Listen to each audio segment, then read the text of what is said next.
Good evening and welcome to this Tuesday, December 17th, 2019 meeting of the Raymore Planning and Zoning Commission. Please rise for the Pledge of Allegiance.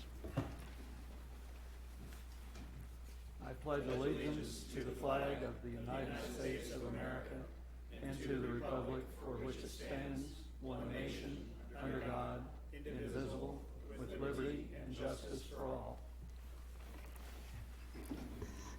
Thank you. Let me remind commissioners, please make sure your microphone is turned on and speak into the mic for the record. And we will call roll. Commissioner Wiggins. Present. Commissioner Bowie. Present. Commissioner Ackland. Present. Commissioner Fizer. Present. Commissioner Peterman. Present. Commissioner Urquia. Present.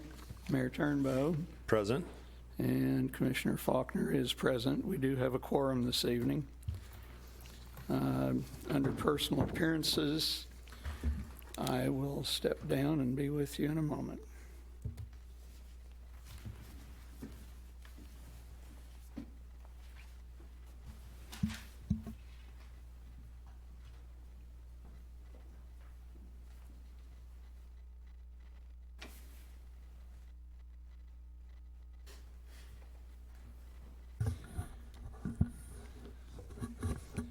So for the record, I'm William Faulkner. I'm speaking not as a member of the commission, but as an adjacent landowner to Compass Health's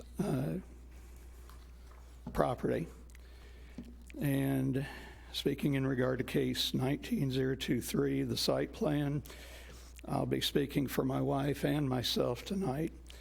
We live just east of the Compass property. We've lived there for more than 25 years. We're concerned that this development may negatively affect our property value and quality of life.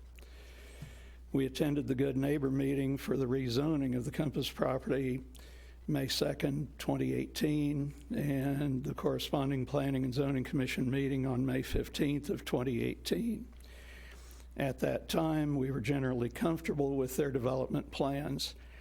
But that changed on April 5th, 2019, when they bulldozed trees and drained the pond that they had said would be a focal point of their development.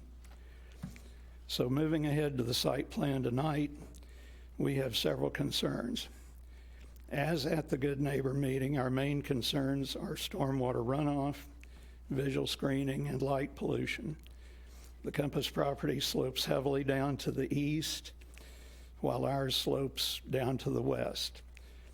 These slopes create kind of a V there at our common property line, which concentrates water runoff and makes visual screening difficult. One of our bigger concerns with the site plan, looking at the retaining wall, which is just east of their building, and also looking at the type A screen that is shown running only about 200 feet from their south property line along their east property line. We believe a more effective visual screen could be planted close to the east side of that retaining wall. Partway up the hill, it would actually more effectively screen their construction.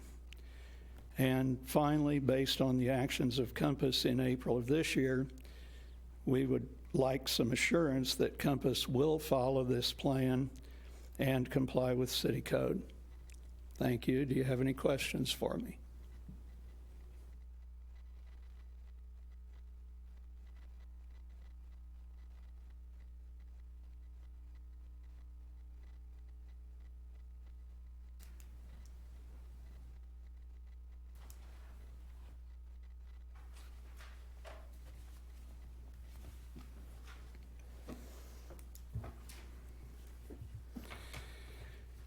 Continuing on, we have two items this evening on the consent agenda. Approval of minutes from our December 3rd, 2019 meeting, and case 19012, the Fox Ridge Business Park final plat.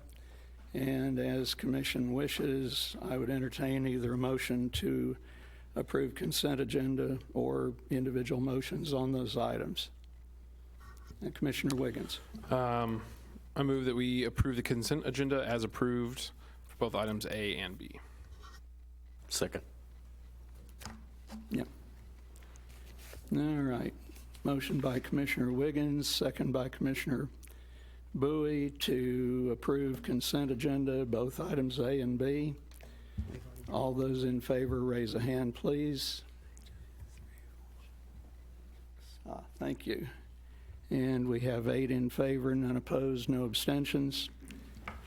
So moving right along, nothing this evening under unfinished business, and that will take us into the first case of this evening, case 19025, the Impact Fieldhouse conditional use permit. Impact Fieldhouse located at 500 South Lincoln Avenue. This case will require a public hearing. First, would the applicant like to come forward to the podium and present your case? Mr. Chairman, Mr. there is Carteret? a presentation the applicant will make. I'll broadcast it to your screen so you'll be able to see his presentation. And then I will stop the broadcast so you can get access to your packet. Okay, thank you.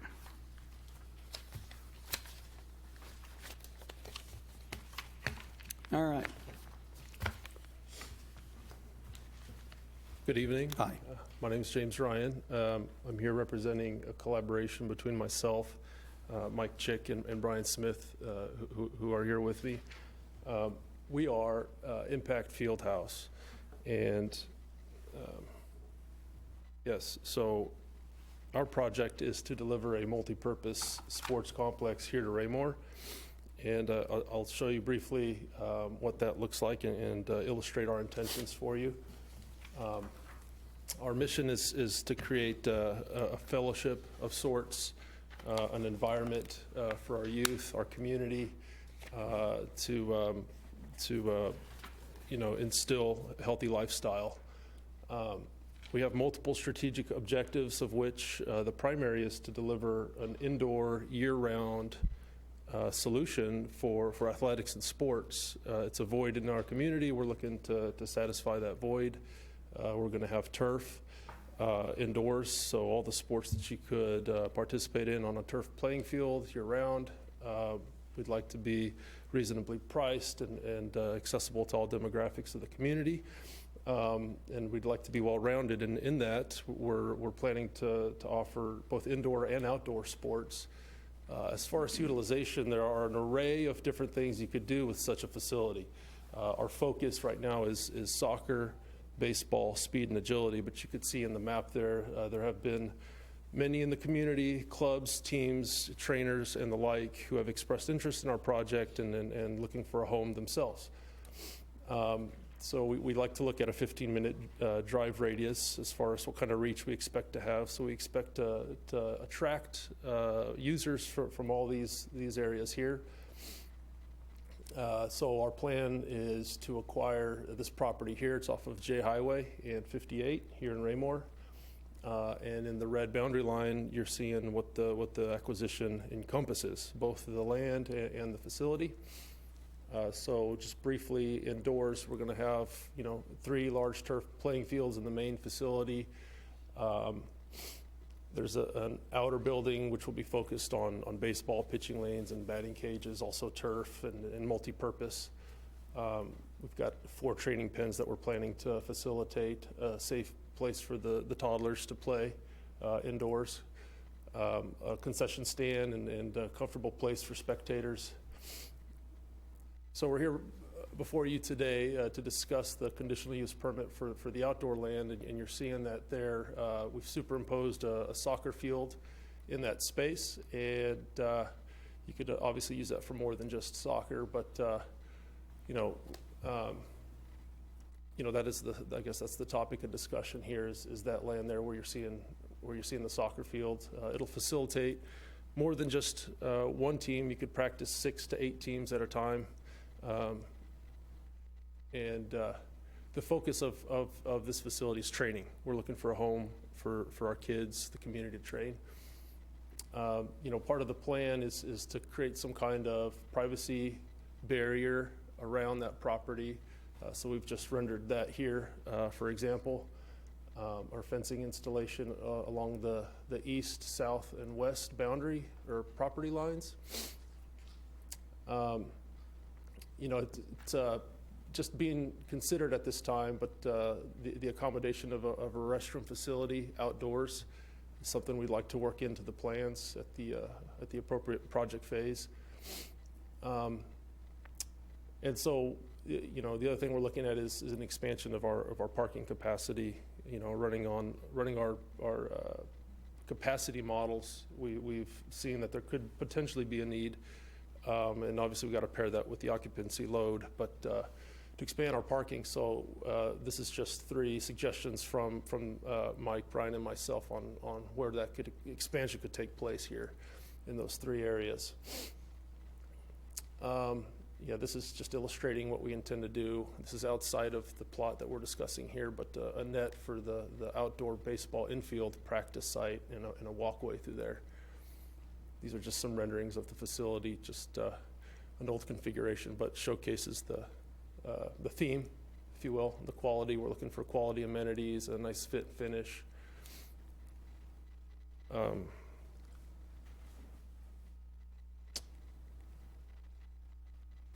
So that is it. That's who we are. That's what we're intending to do. Do you have any questions of us? Thank you, Mr. Ryan.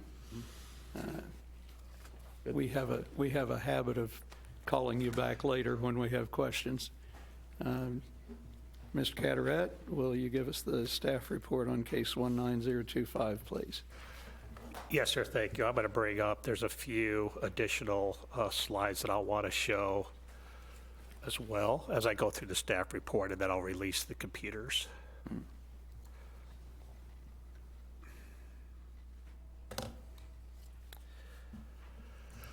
So as Mr. Ryan stated, the property location is at the northwest corner of Sunrise Drive and J Highway or Lincoln Road. It does encompass the 2 properties on the map that you see highlighted in the blue.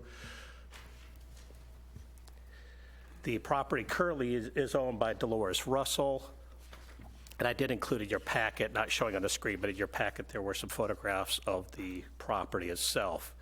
Talk a little bit about the zoning of the property. The property is currently zoned M1, which is a light industrial district classification. It has been zoned light industrial since 1984.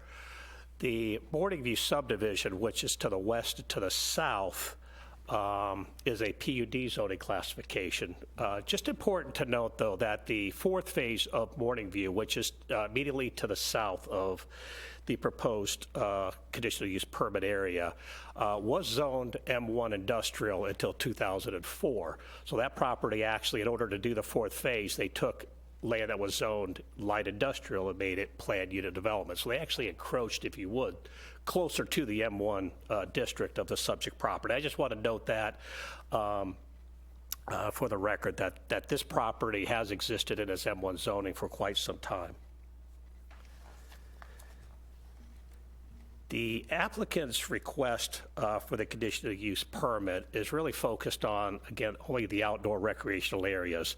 Applicant talked about the soccer field, potential football practice field, et cetera, on the south side of the property.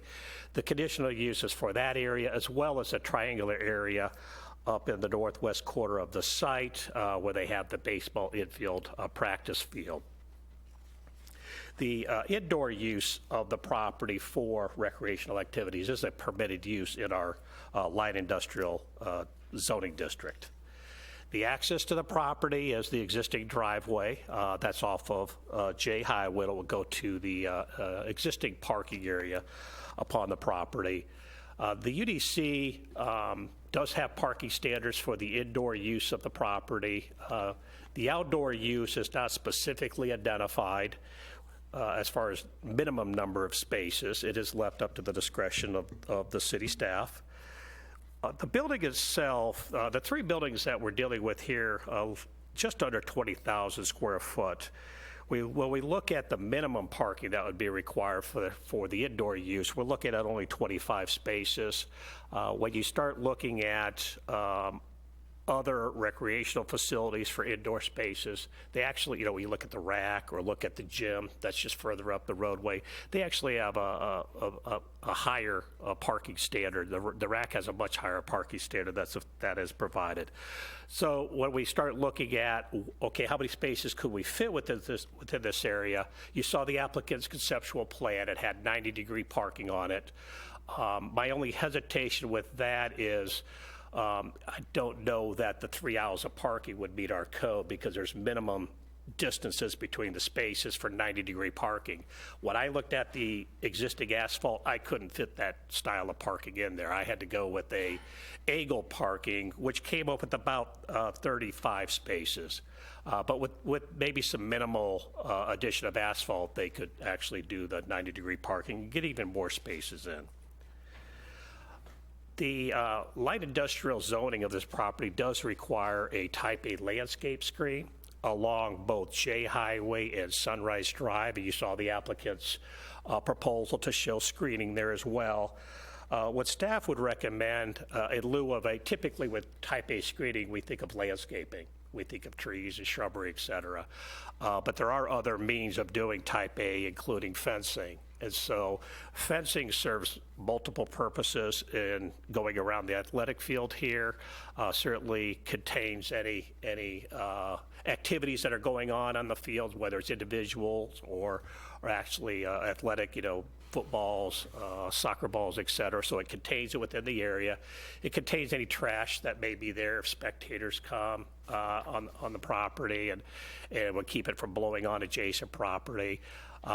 But you could also do a mesh on the screen, depending upon the type of screening you do. That would create the visual barrier as well, which is what we're trying to establish with the Type A screen. So when we get to the conditions, you'll see that staff recommending that a opaque mesh be utilized for fencing materials.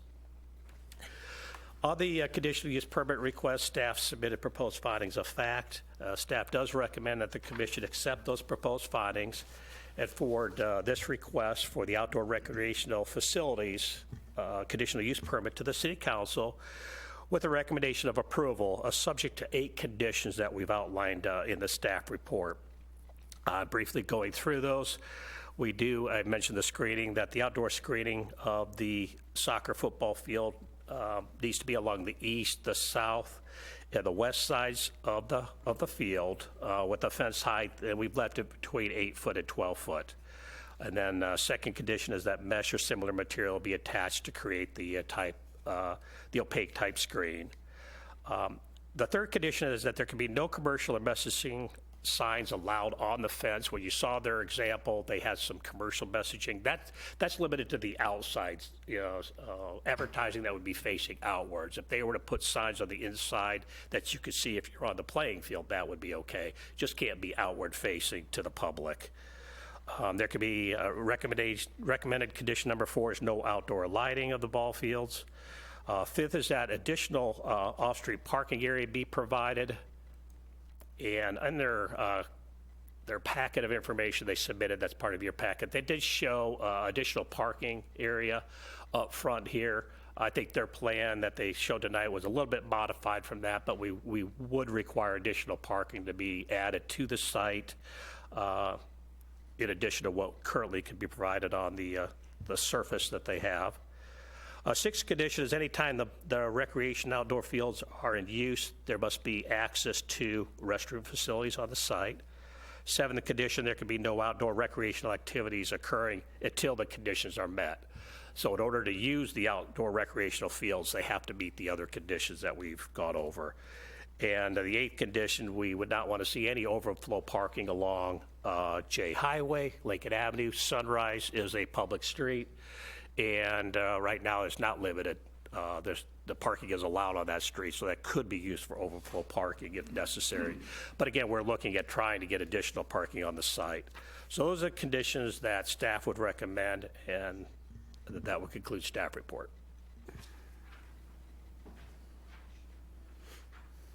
Okay, thank you, Mr. Catterhead. At this time, I will open the public hearing on case 19025, Impact Fieldhouse Conditional Use Permit, and Commission would request, if you choose to speak on this case, when you come forward to the podium, please give us your name and address for the record. As I said to the commissioners earlier, make sure you speak into the mic and the green light is on.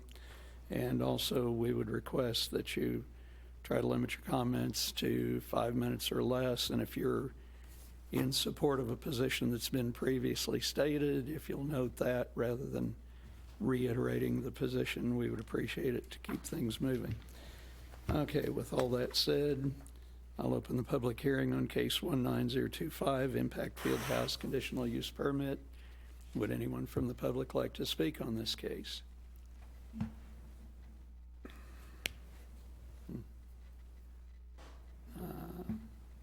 I'm surprised, but going once, going twice, and I'll close the public hearing, and the floor is open for discussion by the commission. Commissioner Wiggins. Couple questions for city staff, Mr. Cataret. Two things that kind of jumped out at me real quick here. On the south side on Sunrise, does look like there's a sidewalk that extends that entire length of the property, but dead ends 15 some odd feet before J Highway. Would there be any plan, especially if this would be to be used by a local, hopefully local residents, local youth, to either by the city's perspective or the applicant's perspective to run sidewalk north and south along J, or would that not be permitted because of the road type? I just could see kids walking to this facility to train or to practice or whatever, and so safety, obviously, walking in a ditch along a highway is not ideal. That's one question I had. Agree. Staff did look at that. If individuals had to park on Sunrise due to overflow, the necessity of overflow, we could see individuals then having to walk to gate access to the site with the fencing going around the property. Our thought was that hopefully with adequate parking on the site, that all the access would be from the parking lot area to gate access from the north of the site. Sidewalk would be possible to install along Kurzweil Road. The city has no plans to do that. Okay. We did not feel strongly enough to look at making that a recommended condition. Only if we saw parking that would, if we felt parking would have to be provided on the south side, that would be the only time we would see a need for the sidewalk. Okay. The next question, you'd mentioned lighting.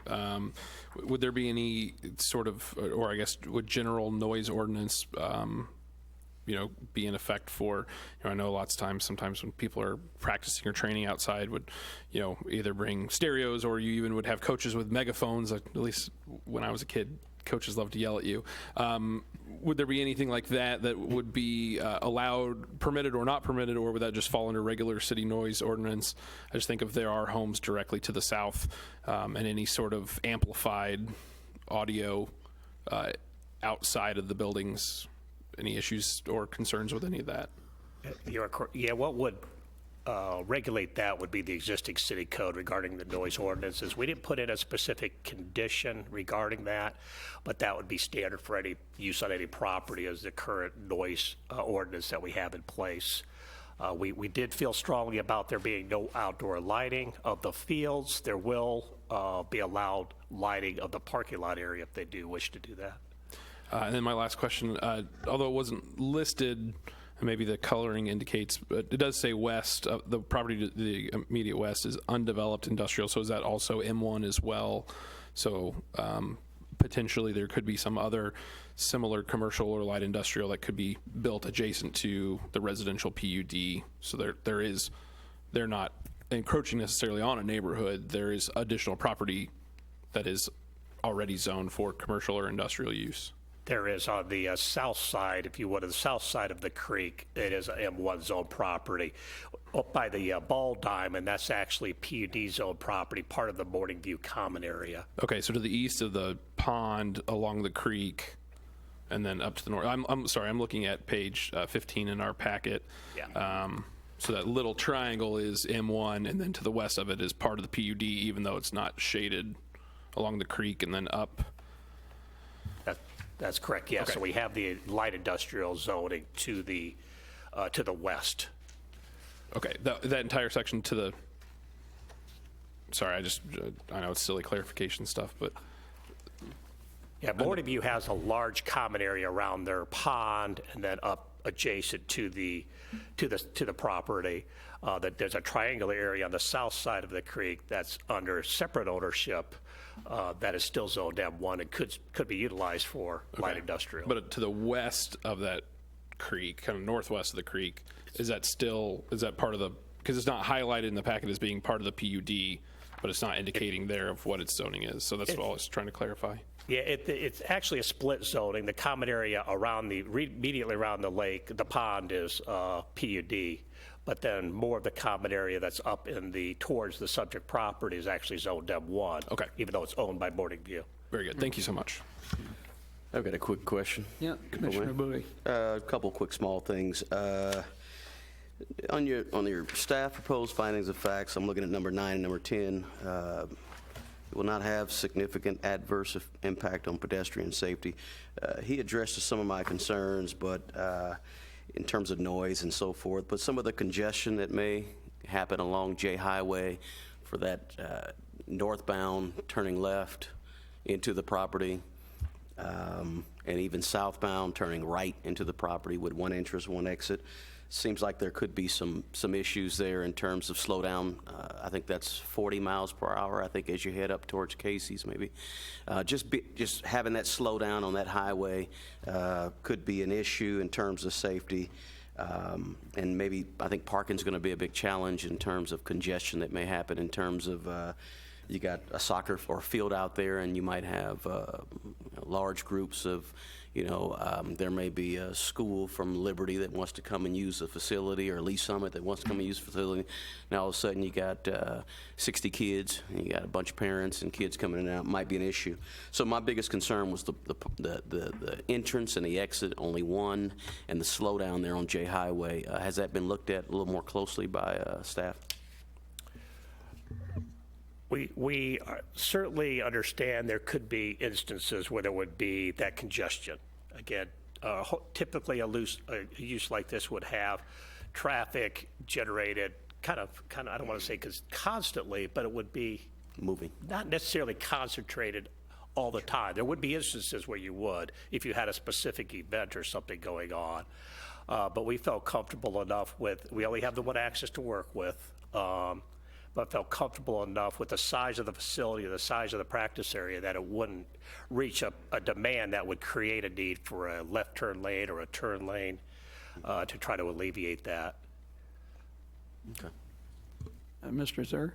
Yes, I'm sorry. I just had a quick sidebar with the applicant on this one, who may be able to provide some additional information that would be helpful for Commissioner Bowie to respond to regarding the actual games and whether or not there's going to be any tournaments at that location. So that may help alleviate some of the concern with regard to congestion and traffic. Yeah, my name's Mike Chick, and I understand the concern with the sidewalk and safety. And as we put this gate around there, or the fencing around there, we'll probably add some gates and so you can walk on the interior side of the fencing, so you won't be exposed to the walkway. There will be no tournaments of any sort out there, no large numbers of people. It's a practice facility, practice fields, so there will not be more than a normal amount at a practice type facility setting at any time. So no stanchions and things that rise up and risers for people to sit on? No, there will be none of that. Okay, thank you. Thank you. Yeah. Commissioner Ackland. Just one point of clarification. Under the staff recommendations, number 4, help me understand, no lighting of the outdoor recreation field is allowed. What is that? We did not want to, with the residential area being so close, we did not want to have the soccer field area or the baseball practice site illuminated with tall light fixtures to allow evening or at nighttime play. We wanted to limit the activities to daytime hours, daylight hours. I just felt the reason this use is a conditional use request is because it's specific to the location where it wants to go. Because this location wants to go that close to residential area, we did not want to see the outdoor fields illuminated. So we knew the parking lot needs to be, but, because there could be indoor, especially in the wintertime, indoor activities, but we didn't want the fields to be illuminated. And in talking with the neighbors that I talked with, that was one of the major items they brought up was no lighting. Thank you. Yeah. Mayor Turnbow, did you have something to add a few minutes ago? No. No? Okay, that's fine. Thought we were talking about speed limits on J. Oh, I was just going to say that right there at the south of 58 is 45. It's 40 north of 58 on Kurzweil. Okay, thank you. I had a couple of questions. Actually, the question about the signs on the fence was answered earlier. Thank you, Mr. Cataret. So was there a good neighbor meeting on this conditional use permit? The good neighbor meeting is not a requirement Not for a conditional use requirement. permits, so no, there was not Okay. one held. And I think I heard you say a minute ago that someone from Morning View had talked to you. I was curious, I guess lacking a good neighbor meeting, it may be a moot point, but I was curious how Morning View reacted to this. I can speak to those individuals that I spoke with, which was several. They were not against the use. What they wanted to ensure was no lighting of the ball fields. They wanted containment of with the fencing of not only activities that were going on, that soccer balls going across the street, et cetera, nor did they want the trash that may be accumulated if there is any spectators on the property. They thought that the fencing would be able to contain some of the trash as well. Those were the concerns that were brought to my attention, trying to keep the individuals on the property, and again, not having the illumination of the fields. Okay, thank you. I got one final Yeah, question. Commissioner Sorry. Bowie. Quick question. Management of the facility. Is there a management, is this all going to be managed by your firm, or how's that going to look in terms of trash and upkeep, et cetera? My name is Brian Smith. I am one of the organizers of this project, and we are going to be managing it internally, amongst our group. So, Okay. that answers that. While you're here, hold on. I want to also make sure real quickly while you're here, Yeah. with regard to Mr. the Zerr. 8 recommendations, is it my understanding that the applicants are agreeable to those 8 applications, or the 8 recommendations from staff? We do have a slight concern about the lighting stipulation. With the weather that we experience here in the Kansas City area and our daylight that eliminates, we would like to be able to have the opportunity to expand the time we can use the facility, either in the winter when the weather does permit, or at in the fall and early spring when we're trying to prepare for seasons.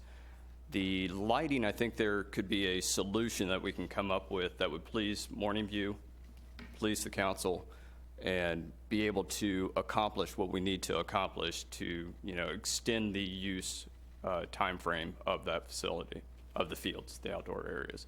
So if we could come up with a solution that is directional lighting, is not a overflow, a wash type light, just a standard parking lot that is omnidirectional.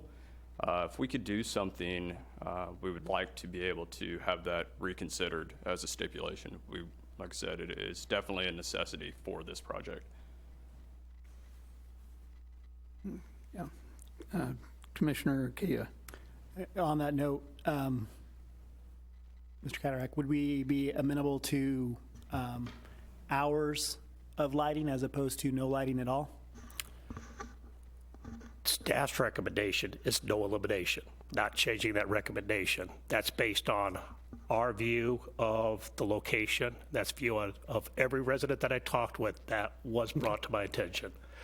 So that we're not changing our position, but of course, the commission can alter that condition if you feel that it's.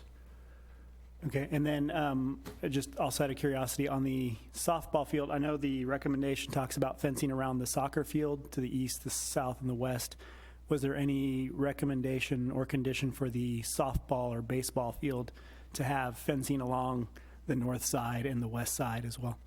We did not recommend the condition. You see that we did not. I believe their plans showed, of course, the netting along the stream, and I thought their plans showed fencing as well, but we were not making that a condition. We were leaving that open. Again, there's not a use that would be an issue from staff standpoint, like it would be of the fields to the south. So we did not make it a condition. Okay.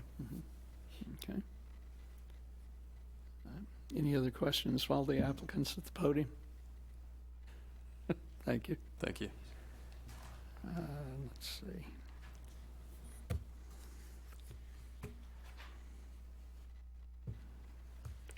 I guess I'd like to clarify. My apologies. I'm not asking you to come back up necessarily, but the conversation about the lighting, and I think that all started as a result of a question by Commissioner Bowie whether the applicant was comfortable with the 8 conditions. And so, as the case is before us with staff recommendations, one of those 8 conditions is, as Mr. Carteret reiterated a minute ago, no lighting of the outdoor recreational fields is allowed. So I guess maybe I'll put this back to the 3 of you and whoever would care to answer.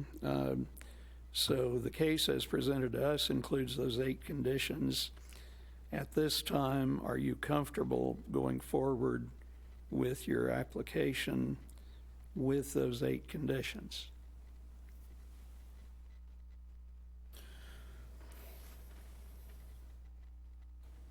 Brian Smith. Thank you.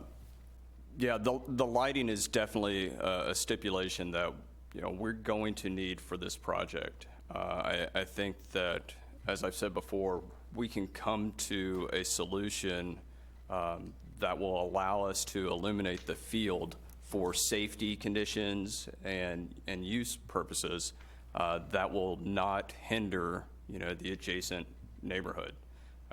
There are definitely, even the lighting that is currently on the parking lot is directional lighting, and it doesn't throw to the west, or I'm sorry, to the south. There are plenty of solutions out there, and I feel can come up with one that would please the council to satisfy this request. Maybe it's a height requirement, so it doesn't throw as far, or as I said, directional lighting. Okay, thank you, Mr. Zur.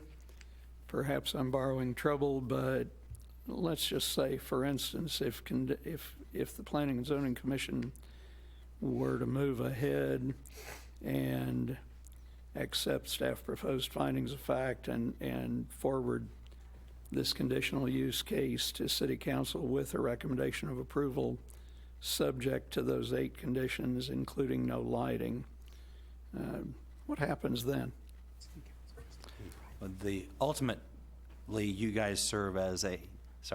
Ultimately, this commission serves as a recommending body to the City Council. I apologize. As a recommending body, the City Council will have the opportunity to consider your recommendation, which would include within it the staff recommendations for each one of those additional requirements, including the prohibition with regard to lighting on the outdoor recreation fields. Obviously, the council would be able to make a determination if, in fact, the applicant made a request at the council level, whether or not that was a continuing obligation or requirement or an additional condition. But there is scheduled council consideration for this as of January 13th, presuming you all provide a recommendation for approval to forward it along. So am I correct that should Planning and Zoning Commission recommend approval, including those 8 conditions, it would be the prerogative of the applicant to either proceed ahead with no outdoor lighting or to perhaps being drastic, scrub the project? Because Or they could also hope that City Council overrides that recommendation at that point, correct? Yeah. Because to your point, it is merely a recommendation and not a requirement. All of those are valid options and considerations So- without giving them legal advice. as I said, I was borrowing trouble, so enough of that. Commissioner Wiggins. In the same vein, at the same time, if we were to strike any of those with our recommendations, they would still receive those 8 recommendations with the notification that one of those items was not recommended, or would they only, let's say we struck 2 hypothetically, that would they only receive the 6, or would they receive the original 8 with notification that? Clarify, is that city council? Sorry, the council, yes. thank you. So would they only receive what comes after our commission, or would they receive the original staff finding of facts with notification of redaction of something? Mr. Carteret? They would receive the staff report that shows staff recommendation of the 8 conditions. Then they would see the Planning and Zoning Commission recommendation with whatever conditions, could be all 8, could be 6 of the 8. So they would see, if you did not agree with any staff recommendations, they still see them. So the other option would be that that they would come back and say, not they, but the applicant would come back and say, at a later date, they might want to address this lighting issue at a later date. Is that correct? They can't. They could do that. It would go back through the whole process, though, at that point in time. To try to change a condition, they have to come back to the Planning Commission, the City Council, to change a condition once it's established. Okay. And then Mr. Commissioner Carteret. Bowie. And now Commissioner Urquia. Yeah, thank you. So in your conversations was with the residents and their obvious opposition to lighting, was time ever discussed, or was it just lighting in general? So in other words, if there was lighting but the lighting was turned off by 9 p.m., would that have been amenable, or were they just against lighting in general and you didn't discuss time periods or time frames? And we did not discuss time period, time frame. We knew there'd be activities in the summertime till 9 o'clock. It'd be cut off much later, as in the fall and the springtime. But there was no discussion of hours, limiting hours of when the field could be used. So time sort of goes with weather. Okay, so the colder it is, the darker it is early. So I'm not sure how much outdoor activity you're going to be doing at 6 o'clock in December. I'm just, maybe I'm overstepping, or. No, you're not. And that's kind of where I was going. But it's just, okay, so it makes sense to me that summertime, it's going to be warm and it's going to be light until 9 o'clock. You're going to be out there. So I think, without saying too much more at this point, I'll just yield the floor to my colleague. Thank you. Sound like I'm in Congress, Okay. right? So from Commissioner Bowie to Commissioner Urquia, if you have anything else to add. I would just be curious what the residents' response to a time limitation on lighting would be. And I realize we're at this point now, and I don't necessarily want to hold this process up, but just knowing that, having personally coached soccer teams that in the fall and in the fall time frame, especially when the hours fall back at the end of October and you still have games going into early November, that it gets dark at 5:15, 5:30, and the ability to have anywhere to practice for those games becomes extremely difficult if you don't have lighting. Even with I know our park and rec fields don't have lighting on the soccer fields that allow for practicing at night either. I understand their desire to want lighting. I understand resident desire not to have lights shining in my house at 10 o'clock at night, but if there was a cutoff time that coincided with, call it bedtime, I might not be as opposed or upset about that taking place, especially for the safety of children. Mayor Turnbow. Mr. Zur, I've got a question for you. How difficult is it for us to reopen the public hearing? Would it take a motion to Yes, it reopen the would. public hearing? Yes. I know that we have Morning View residents here, and that might be a particular topic that they might be willing to speak on. So I would make a motion that we reopen the public hearing at this time. I'll second. Okay. So motion by Mayor Turnbow, second by Commissioner Urquia to reopen public hearing. Is there any discussion on the motion? All those in favor, raise a hand, please. 1, 2, 3, 4, 5, 6, 7, 8. Well, that was unanimous. So At this time, I will reopen the public hearing on case 19025, Impact Fieldhouse Conditional Use Permit. And please remember my comments earlier. If anyone from the public would like to speak on this case, here's another opportunity to come forward to the podium. And I'll just remind you, please give us your name and address for the record. Good evening. My name is Tom Mingert. I'm the HOA president for Morning View, Thank you. and I appreciate the opportunity to stand up and talk. From our standpoint, we've had a meeting with the representatives from Impact Fieldhouse, and we are receptive to their proposal. There are some concerns, and I was glad to hear those concerns being brought up in the meeting tonight. We do have a couple of residents in the attendance tonight that do live right off of Sunrise and Galaxy and Neptune over there. Their concerns then, of course, are the hours of operations, of course. The directional lighting would be to an advantage in that it would project away from the residents there. The vast majority of our residents are early to bedders, so to speak.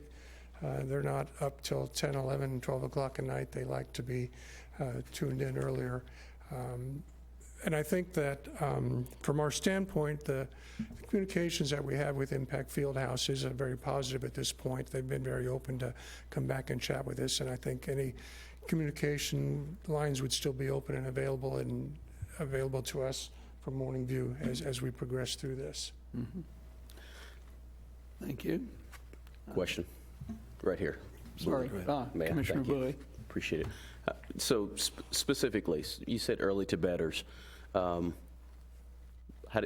me your lighting. What do you think? I'll give you an example. Tomorrow night is our potluck dinner, and everybody is invited to come to the activity center. They usually start dinner about 5:30.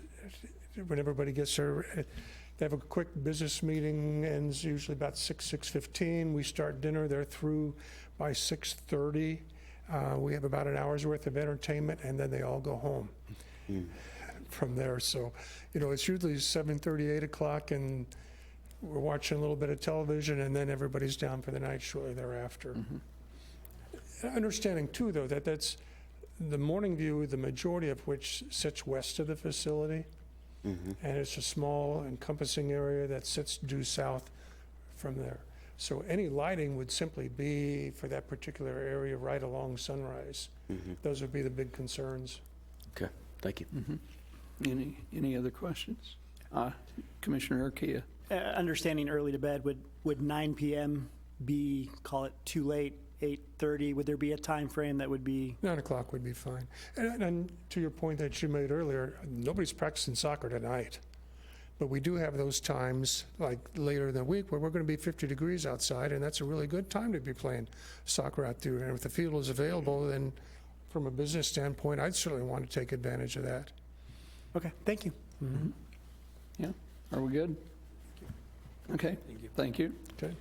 Would anyone else from the public like to speak on case 19025? I'm here on behalf of my mom. Is it okay if I speak? Absolutely. This is a public hearing, so please come forward to the podium.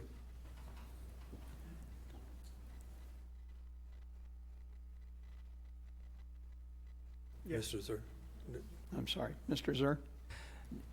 You've heard 9 o'clock. My recommendation for the commission would be to make sure and confirm that time frame with the applicants as well before making your final decision. Oh, I thought we were confirming that we need to end our meeting by 9. Sorry. Okay. Yes, My go name's ahead, Linda please. Henderson. I live at 502 North Park Drive. I'm representing my mom that lives on the corner of Neptune and Sunset, so her house is directly impacted. And she is not here this evening. She is blind. She also is in bed between 6 and 7 o'clock most nights. So she has a great concern over lighting, and she has a lot of windows on the south side of her house, or on the, I guess that would be the north side of her house. Thank you. So she has a lot of concern over lighting being there, and I know she's not the only resident in Morning View that is probably in bed late would be considered 8. That's it. Thank Yep. you. Ms. Henderson, thank you.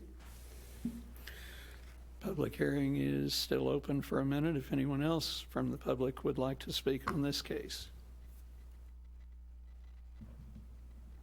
And seeing none. I don't have a problem. That's fine, isn't it, Mr. Zer? Yeah, go ahead, please. Again, Brian So, Mr. Smith, thank you. Smith. I definitely think a time limit is definitely an acceptable solution to this. Again, we can look at the type and the height of the lights that we can install to really minimize the impact of the lighting, overthrow and invasiveness if there were some. One thing I want to note here is that this is currently zoned M1, and without this project creating a little bit of a buffer for these residents, this property could be sold to another project that could bring lighting and louder noise and not have a time restriction of that zoning that I feel is definitely something that needs to be considered. We're trying to bring a facility that we can train youth. We're not exclusive to youth, but that's the primary focus, and bring something to the city that is a void right now. And we're trying to do that, through the proper means here. But again, this property could be a warehouse. It could be, anything else that's allowed inside that M1 zoning, and that would include lights and noise. Yep. Commissioner Urquia. Your thoughts or feelings on the 9 p.m. 9 p.m. is more than acceptable, I feel. We can wrap up practices and be able to accommodate around that time schedule, certainly. Thank you. Any other questions while the applicant's at the podium? Okay, thank you. Thank you, sir.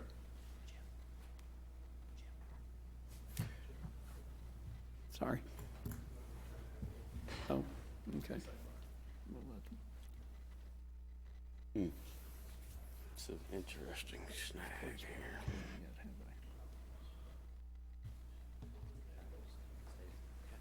Yeah. Mr. Zer, Mr. Cataret, anything you need to share with us? Okay. Would anyone else from the public like to speak on the Impact Fieldhouse conditional use permit case? And seeing none, I'll close the public hearing again. And we're back to discussion by the commission. I'll go ahead and make a motion. Commissioner Urquia.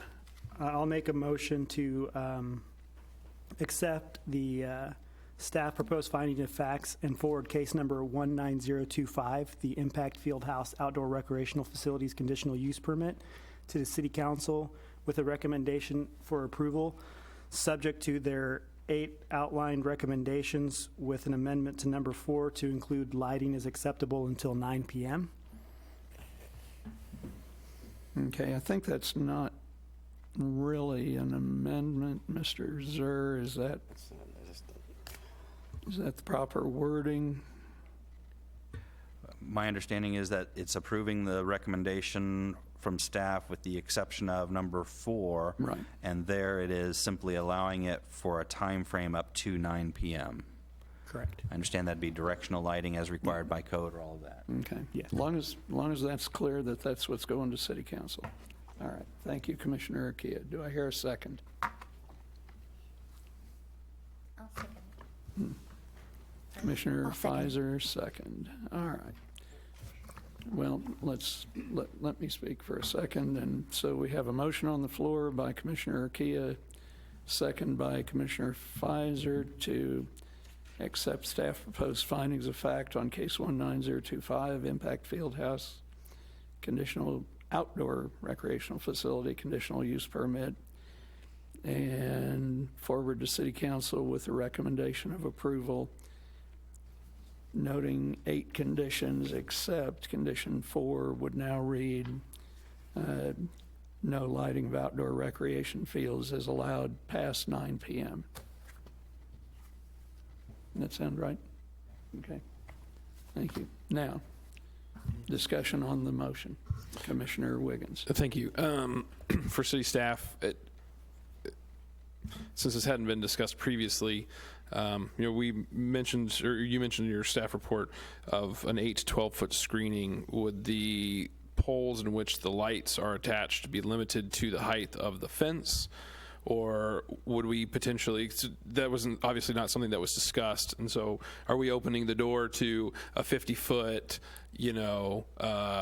pro stadium lighting system, or are we talking, and I know that's not what you guys would be looking for, I'm just trying to get it on paper as to what, do we have a limitation of these are 15-foot maximum poles, these are 10-foot, or, if somebody comes in and recommends to get the best omnidirectional lighting to cover this field, you need a 35-foot pole and you need 30 of them. Do we have anything in code that supports a height restriction or limitations, or if we opened up Pandora's box? Mr. Carteret? We have general lighting standards for M1 zone properties, lighting standards that would apply to the parking lot, for example. But our standards do allow a 30-foot pole. In that district, would allow different types of lighting fixtures, depending upon what is basically cut off of the fixtures. Our code doesn't really address directional lighting.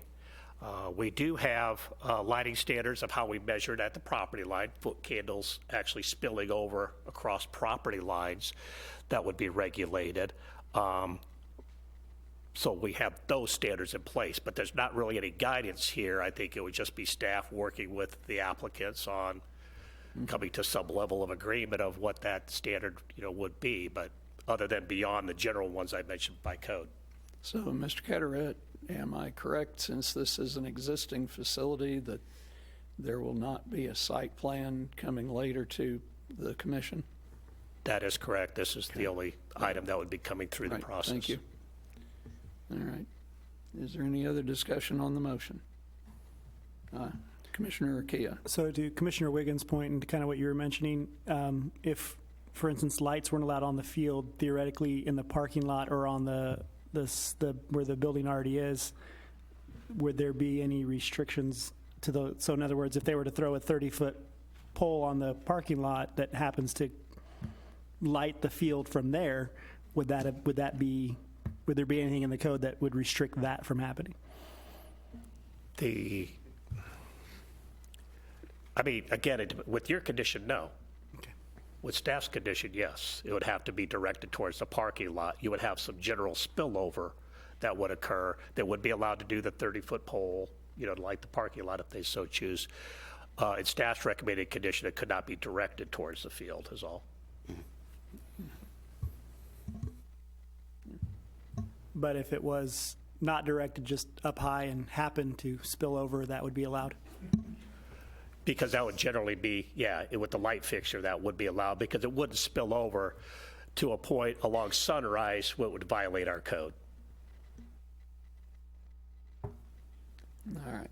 We have a motion on the floor. If there's no further discussion, the motion on the floor is to accept staff proposed findings of fact on case 19025 and forward to City Council with recommendation of approval, noting the 8 conditions, except condition number 4 would now be that no lighting of the outdoor recreation fields is allowed after 9 p.m. Close enough. Mr. Chair? Yeah, Mayor Turnbow. I'd like to offer an amendment. I'd like to make a motion to amend the original motion to include the restriction. I believe that we can, at a later time, address this through a special use permit, and we can get our lighting ideas together a little bit better than what's being given to us tonight. So I would like to amend the motion to accept the staff recommendations, all 8, as originally provided to us tonight. Can I second that? Sure. All right, I second that. All right. So a motion to amend the original motion by Mayor Turnbow, second by Commissioner Bowie, to restrict back to the original condition 4 and, the original 8 conditions, including condition 4, as no lighting of the outdoor recreation fields is allowed. All right. Any discussion on the motion to amend? Commissioner Wiggins. Sorry. So obviously they could come back, but at the same time, we've also discussed that if they don't have the ability to do lighting, which is what we are voting on at the moment, that this potentially would just get scrapped and this is done. And this is that they may just not even choose to move forward with this project and then come forward with a lighting plan. They may just say, it's done. So that's my I think and/or, and this goes back to my what if to Mr. Zer, and/or City Council could choose to change the conditional use approval when it gets to them. True. So, But they would also have to then come back with a lighting plan that could get said.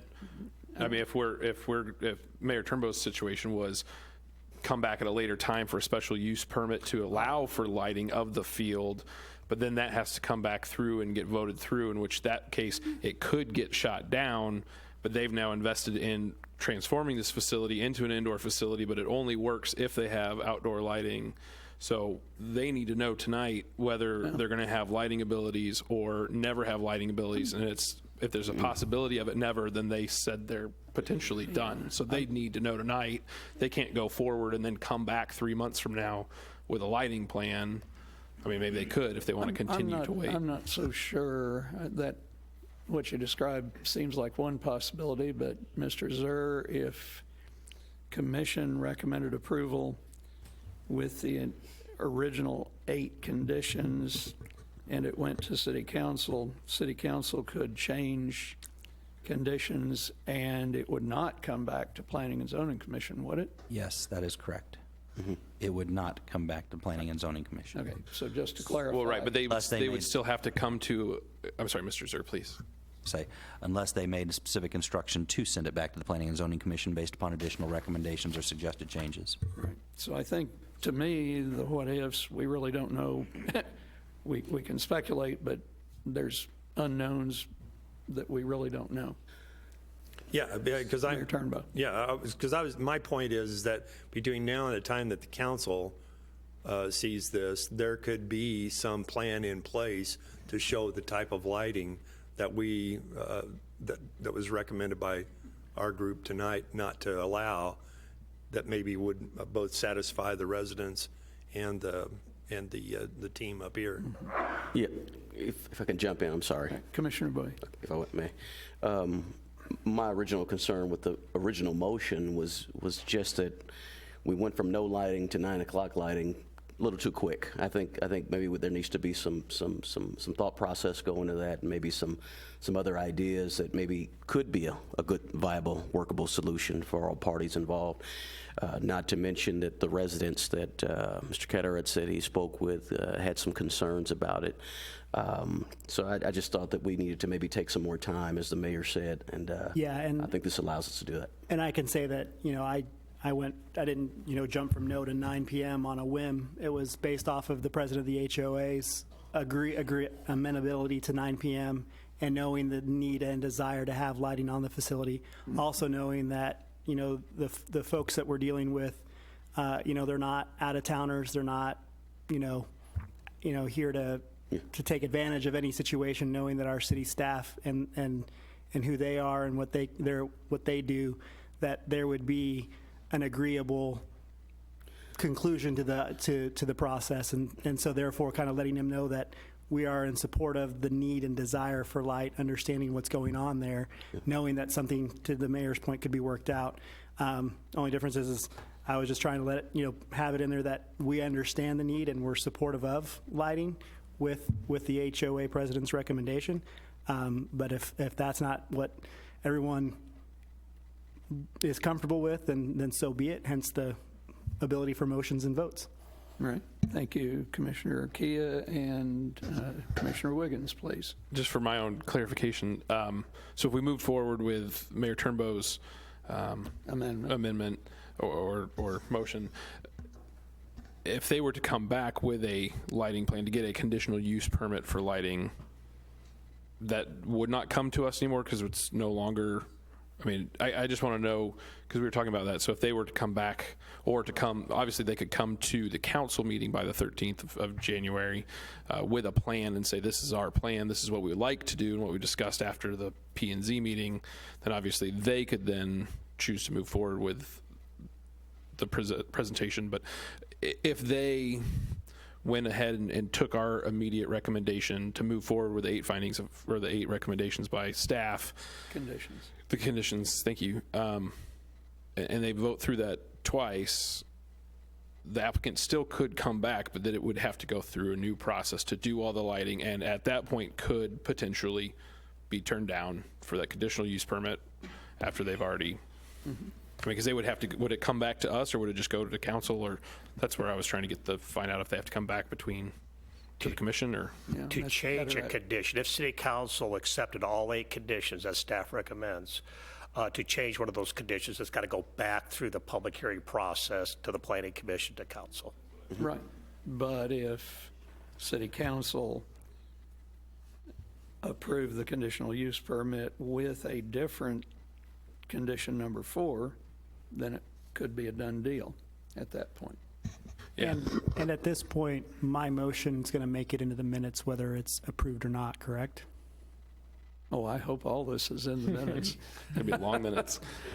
All Right, so just- they're going to see that there was a recommendation for lighting till 9 PM, whether that's approved or not. Yeah. Yeah. Commissioner Wiggins. Yes. Okay. Yeah, because that's my only concern was, and I know I've heard it from councilmen's mouths when they've sat at the dais during a presentation. This is what planning and zoning provided to us. They did the due diligence. This is their recommendation. We're moving forward with their recommendation. And I realize we have plenty of people that, maybe would watch this and say, well, let's address that lighting issue. But I've heard it from people's mouths sitting in these chairs. This is what planning and zoning says.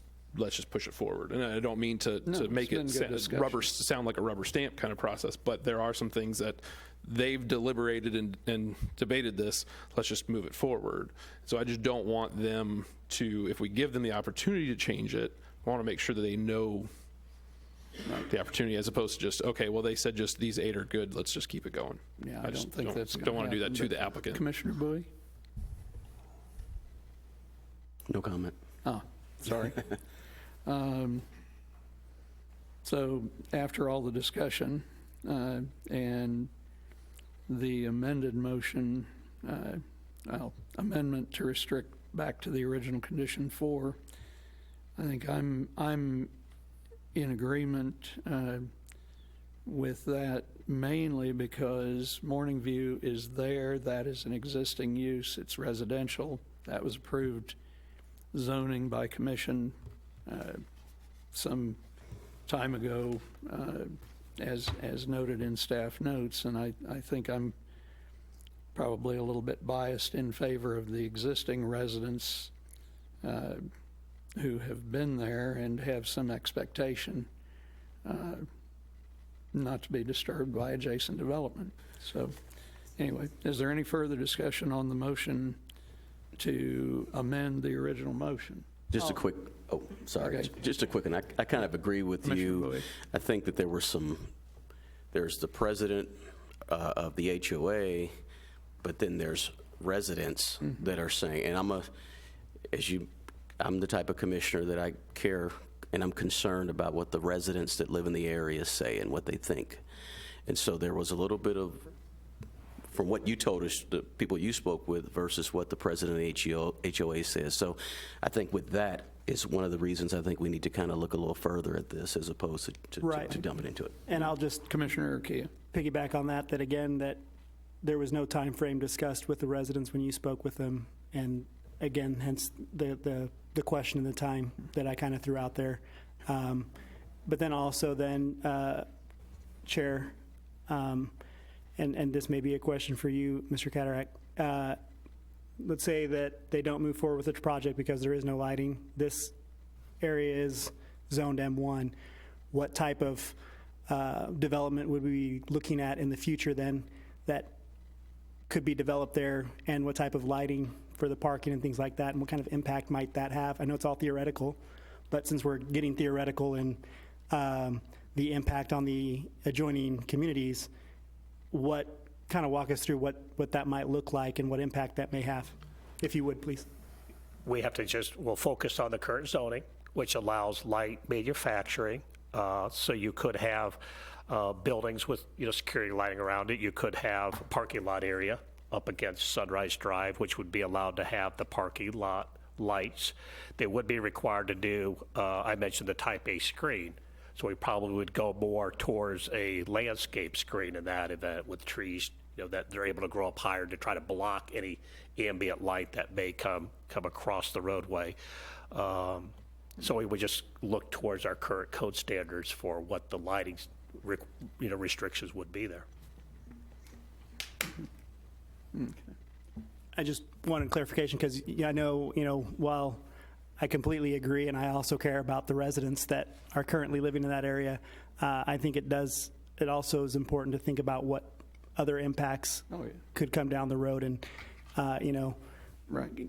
lack of a better way of putting it, lesser of two evils if there's a definite cutoff time to the lighting as opposed to parking lights that are, and security lights that are required to be on all night long, for safety and security reasons, what impact we may arbitrarily be creating in the future without the ability to control those timeframes.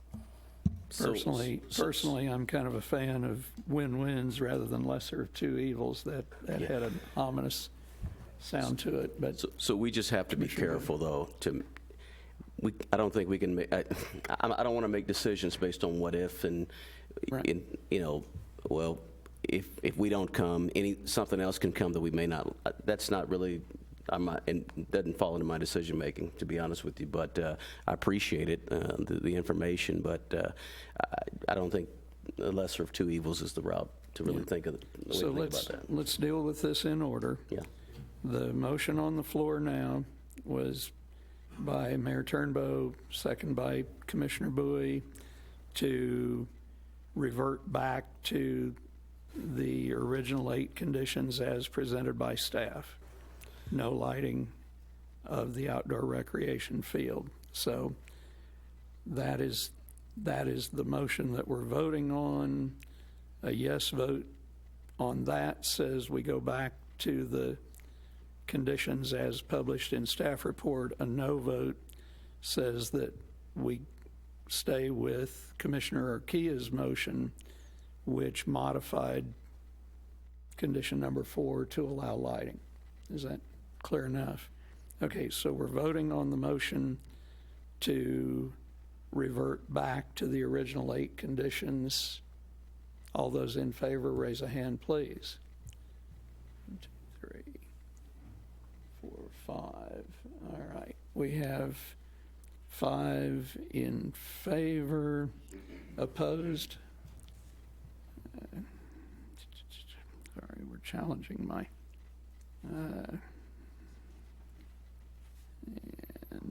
all right.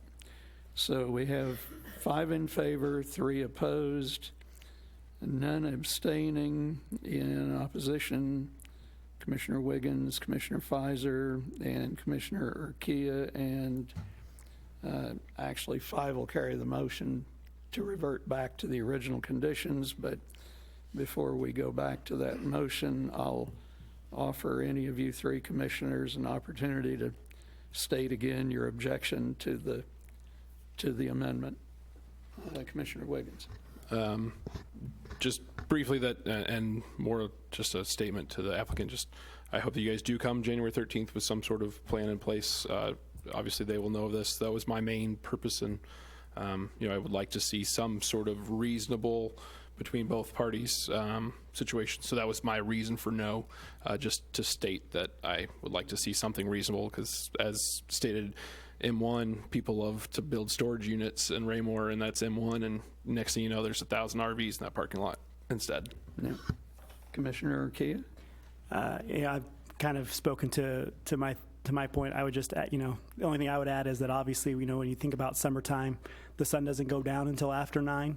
And so from my perspective, that 9 o'clock time frame was kind of going in line with, if we were in this, talking about an August night, the lights wouldn't even get turned on. And again, that this is going to, you don't play soccer in December when it's 20 degrees outside. It would just be for that little bit of time frame in the fall when we fall, when the light sun goes down earlier, and we fall back an hour. And when you leave work at 5, it's already dark. And I just kind of understanding that was hoping that we could at least allow them to get through their fall seasons and get their spring season kicked off. If we're accepting of the fact of what it's going to be used for and the general purpose of it, that we give them what they needed. Yep. Commissioner Pfizer?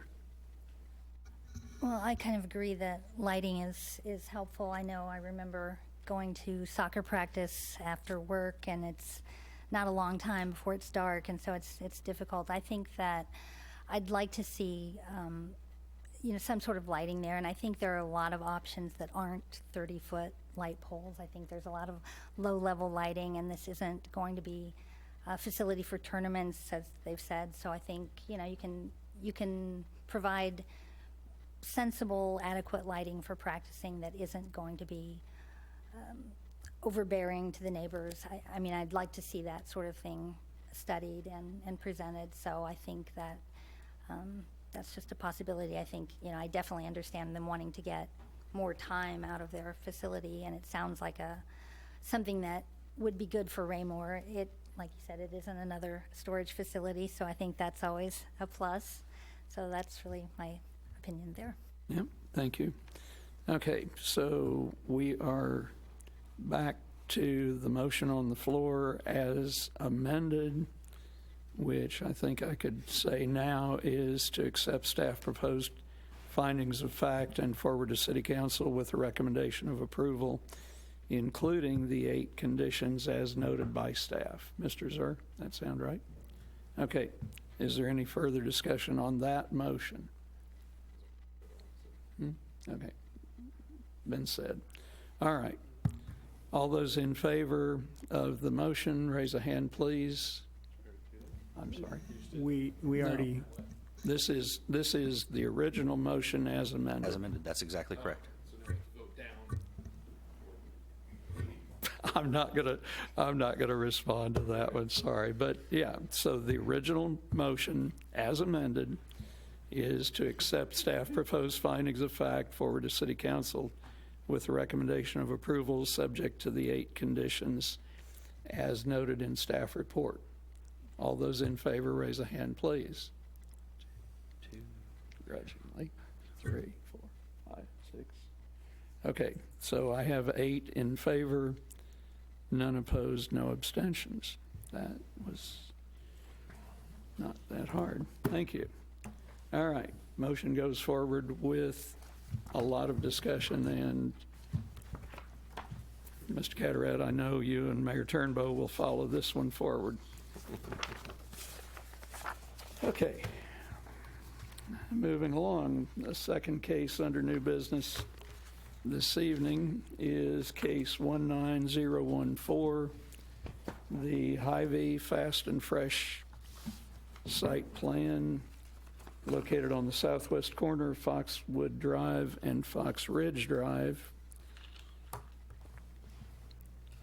That sounds about right.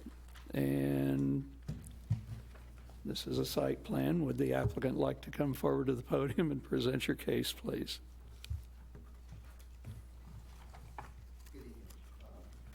Good evening. Thank you, Mr. Chair, Commission members. Van Miller with Hy-Vee, 5820 West Town Parkway, West Des Moines. Appreciate your time tonight. We are in front of you to ask for your approval of our preliminary site plan or our site plan review. There are several conditions that staff has provided and outlined. And I would further add that Hy-Vee will abide by those and is in agreement with those. I'm happy to answer any questions you might have on any aspects of the project, possibly except for lighting. Yes. Thank you very much, Mr. Miller. Do any of the commissioners have questions before we move on to the staff report? Thank you. Thank you. Mr. Carteret, if you'll give us the staff report on case 19014, Hy-Vee site plan, please. Yes, sir, thank you. Again, I'd like to just briefly broadcast to the commission some illustrations why I do my staff report, then I'll free up your screen again. Mm-hmm.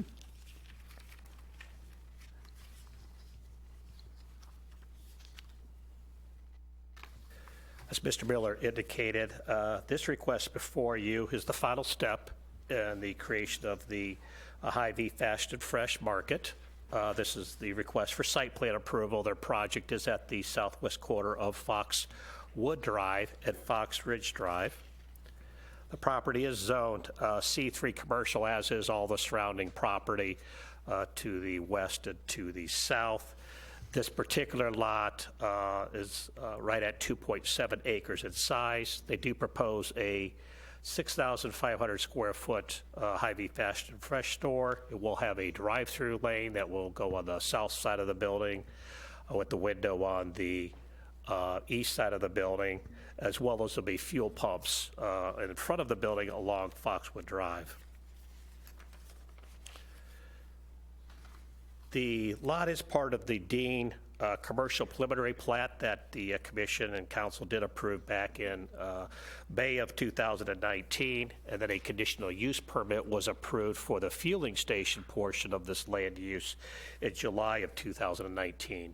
I do want to note that one of the conditions of approval of the conditional use permit was that there be appropriate traffic control measures incorporated as part of the site plan to prevent left turn movements onto northbound Fox Ridge Drive. So what you'll see as part of the site plan, they have an access drive coming in off of Fox Ridge Drive. They're proposing the installation of a median that would limit left turn movements into that access drive, left turn movements out of that access drive. And so the condition, with the conditional use permit, is approved. With the site plan, I note there's a few other improvements that will be made to the site. They are proposing the installation of 2 roadways. Rye Drive would be an access point to the west, and it would line up with the Willow Wind access drive to the shopping center. They would be directly across from one another. This is an unrestricted access point, so left turn movements are allowed. They're also proposing Brome Drive, which is the south of the site. This access drive would line up with the southern access drive for the CVS store. This also will be a full access point for the site. Part of the project will also include turn lanes, so there'll be a right turn lane for eastbound traffic on 58 Highway, both onto Rye Drive, and then the right turn lane will be continued all the way to Fox Ridge Drive. And then when you go southbound on Fox Ridge Drive, there'll be a right turn lane into the access to the front of the store, and that right turn lane will be continued all the way down to Brome Drive. Other off-site improvements include the extension of sanitary sewer to service this site. That sewer will also be able to serve other commercial developments that would happen in the future on the property. Mr. Rokos provided the engineering division comments regarding the public infrastructure for the property.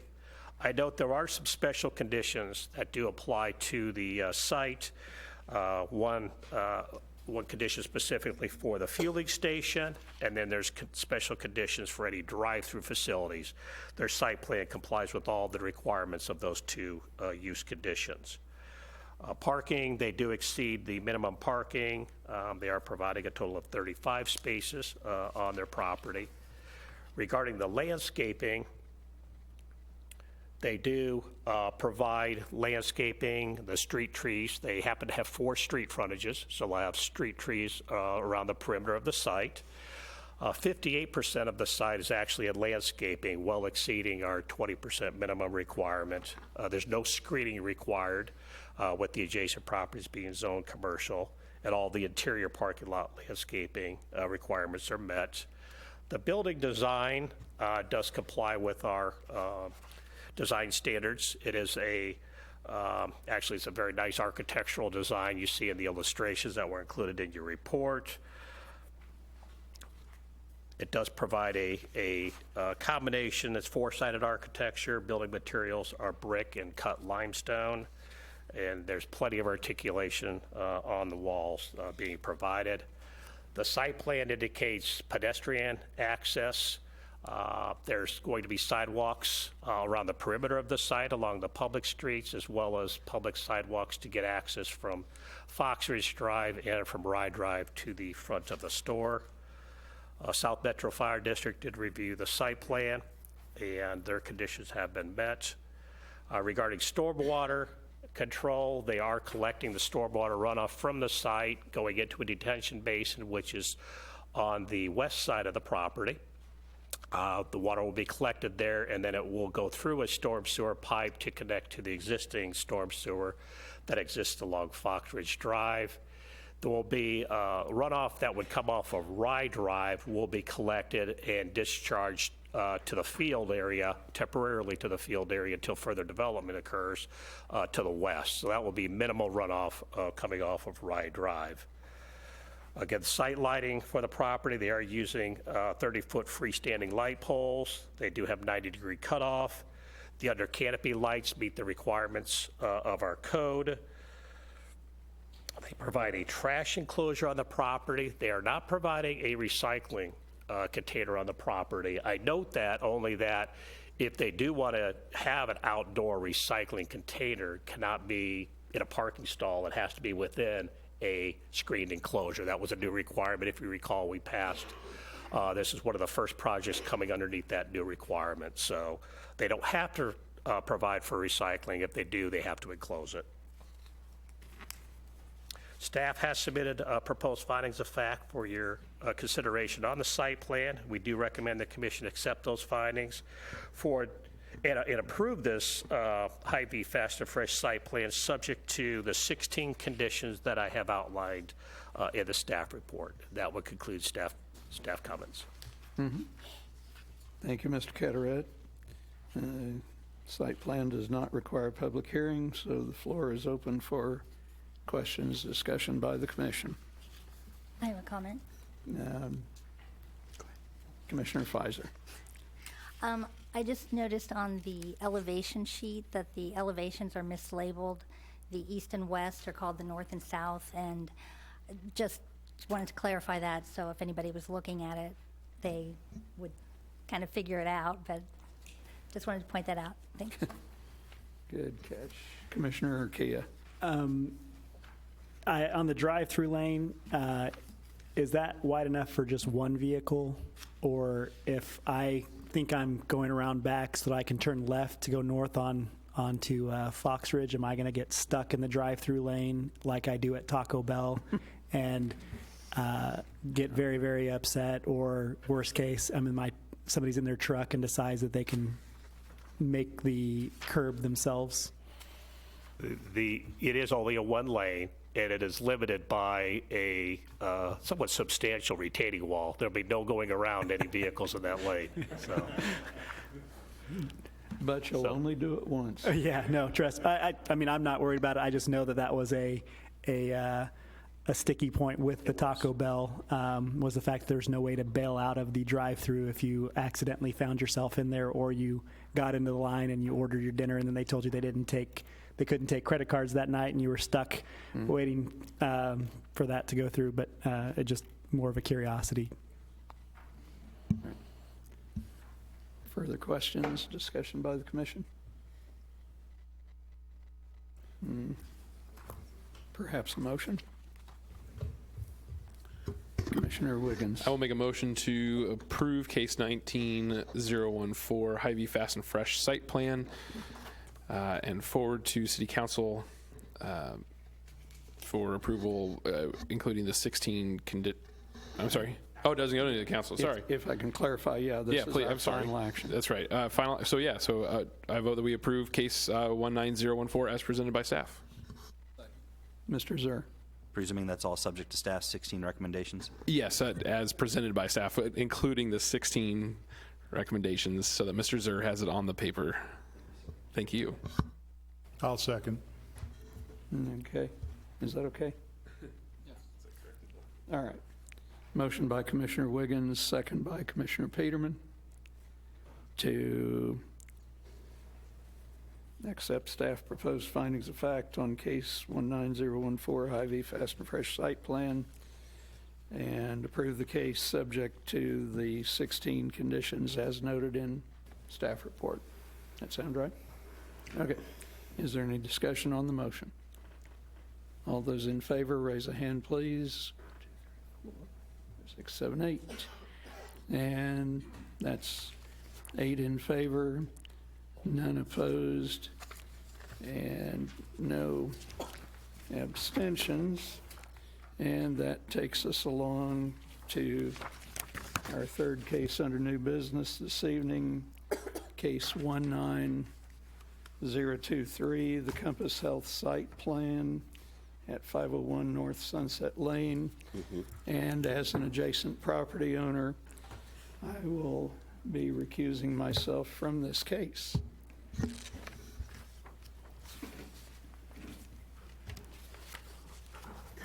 Okay. Good evening, everyone. Oh, I'm sorry. I'm supposed to.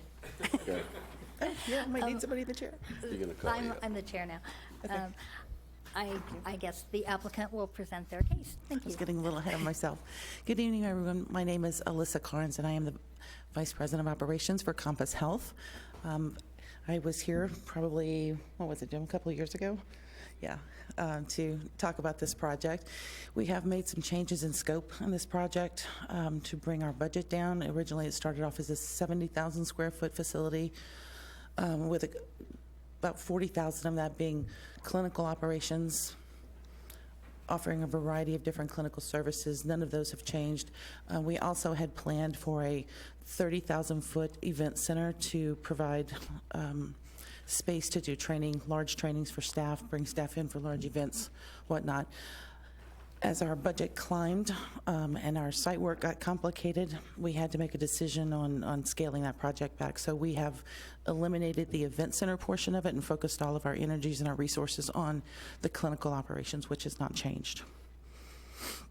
I have with me tonight Kevin Pinkowski and Austin Lage. They are civil engineers of BHC Roads, and they are working with us on our project.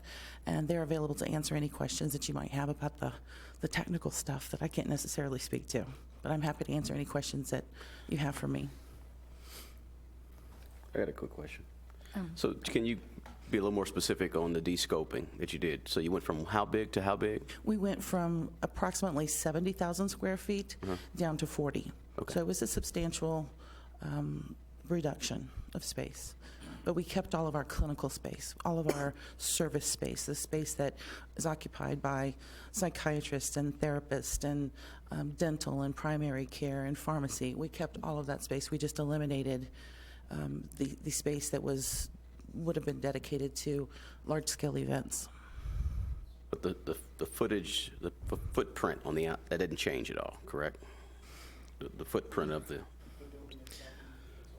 it's just the building, as you're saying. The building, I think what you're asking is the building itself, the size of the building didn't change, just maybe the height or? The height changed, and it initially, and help me out here, Jim, initially the building curved. It had a curve element to it that wrapped around the pond that was located on the property already. So when we took a look at our budget and trying to figure out how to make this work in a responsible fashion, what we quickly realized is that if we eliminate this event center, and it would give us the opportunity to basically make a more resourceful building design by, instead of curving it, we're just going to make a rectangular shaped building. So in that sense, it did change. But the scope of the building, of that original clinical portion of the, stayed the same, basically. All right, thank you. Any other questions? Okay, we'll let, Sure. get the staff report on this. Thank you again. I'd like to briefly project to your screens, go through a couple of slides that I have, and then I will release your screens.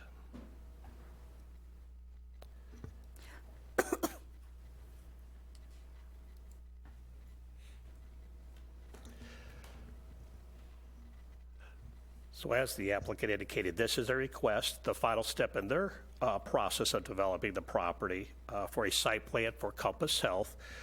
They propose to locate the facility on the 8-acre property that is along Sunset Lane. That would be north of 58 Highway, just to the northeast of the Raymore Market Center, where Price Chopper is located at. The property is currently zoned professional office. Yeah, the property did go through a rezoning process in order to establish the professional office zoning on the back portion of the lot. That occurred back in 2018. The very front portion of the lot was zoned professional office back all the way to 1997. The property has been platted as part of the second replat of Kirby Estates, and the right-of-way for Sunset Lane was created as part of the Raymore Senior Village plat that was approved some years ago. Again, overall, with the site plan request is for the proposed 40-story, 2-story office building. I did include taking the site plan and superimposing it over the existing aerial photography for the site, which does show the existing pond area, which would be their new detention basin area. Currently, Sunset Lane does not extend beyond the Raymore Market Center site. So you'll see their southern access drive would line up with the access drive for the Market Center, which would really be the back entrance into the Market Center. They would need to extend Sunset Lane at least to the point of their northern access drive. So they would be required to construct that roadway in the existing right-of-way, that are required to escrow funding for their half of the extension of Sunset all the way to their north property line. As far as looking at general staff comments on the site plan, there's no special use conditions related to either office buildings or medical and dental clinics. The parking requirements are exceeded for the mixture of uses that exist on the property. Overall, they're going to provide 255 parking spaces. The landscaping for the property, 20% of the site is required to be reserved for landscaped area. They're showing overall 60% of the site will be either landscaped or left in the natural condition. A type A landscape screen is required along their southern property line. Along their eastern property line and along their northern property line. Go to the landscape plan here. So you'll see along the northern property line, they show a type A screen would be provided. They show the required street trees along Sunset Lane. And then along the south side, I keep saying south, along the east property line, they show a type A screen being planted for about 200 feet from their south property line. And then for the remainder of the property, would be utilizing existing vegetation to create the type A screen, which is allowed by code, provided that that existing vegetation at the time construction activity is finished, we still have a type A screen remaining, and I'll get to that when we talk about a condition that staff is recommending. Overall, they do meet the requirements as shown on their landscape plan for complying with our landscape code.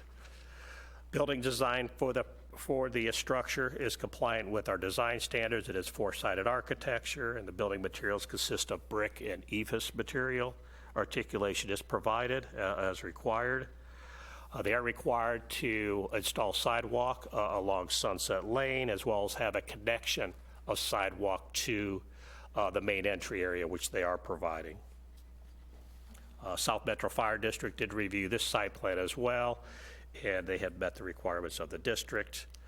Stormwater management for the property, there is significant elevation change on this property. It drops almost 40 plus feet from the southwest quarter to the northeast quarter.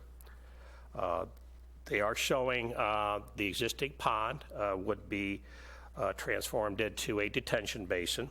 That's where the stormwater from the site would be collected and would be released to the very northeast quarter of the site that eventually would get to a stream that crosses through Madison Valley, Madison Creek subdivisions. They also have stormwater that currently flows along their eastern property line. Stormwater that comes off of 58 Highway and the properties to the south. What they're proposing is actually collecting that water into these two detention basins and then releasing that water into a wetland area that currently exists along the eastern property line. And again, eventually that water makes its way to off-site to a stream. Site lighting, combination of freestanding LED light poles that do show 90-degree cutoff fixtures. The requirements of the city's outdoor lighting requirements are met. They are showing a trash enclosure on the property along the south side of the building. I did mention the wetland areas. There are designated wetlands on the property. They did do a jurisdictional determination through the Corps, and they are not disturbing those wetland areas. They are leaving those wetland areas as is. Access, as I mentioned, off of Sunset Lane, they'll have the two access points. Again, South Metro did review the movement pattern for their vehicles to the site, and those access points are acceptable. The off-site improvements, I already talked about Sunset Lane. The other off-site improvement would be an extension of a water main along Sunset Lane to the very north property line. Staff submitted proposed findings of fact regarding the site plan, and we do recommend that the commission accept those findings and approve the Compass Health site plan subject to 19 conditions that we have outlined in the staff report.